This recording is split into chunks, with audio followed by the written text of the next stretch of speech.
Ule msemo wa nabii hakubaliki kwao, ndio leo naamini. Leo watu wanajisahaulisha kama Simba ni namba 4 kwa ubora Afrika. Sasa ndio ule muda wa kuonesha ufalme wa Simba wakiunguruma mitaa ya Madiba. Siku zote Simba ni yule yule, haijalishi anaunguruma katika msitu gani. Jeshi la mnyama linaingia vitani chini ya kamanda mkuu Faldu Davis. Ni jeshi lenye nguvu, motisha kutokata tamaa. Jeshi linaloundwa na makamanda 11 katika uwanja wa vita. Hawa ni wale mashujaa wanaotegemewa na taifa. Kama Nabii Musa alivyotumia fimbo yake kutawanya bahari, basi Nabii Elie Mpanzu, tumia miguu yako kuwavusha wanasimba hapa. Pinpin Kamara, wewe ndiyo mwanajeshi wa mpakani, usiruhusu mamluki kuingia katika ngome ya wanasimba. Jeshi hili ndiyo tumaini pekee kwa Watanzania. Kibu Denis, wewe ndiyo dereva wa msafara huu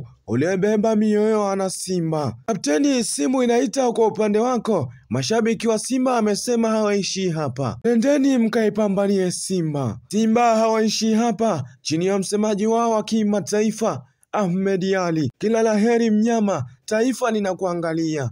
Mnyama, nenda kaipeperushe bendera ya Tanzania.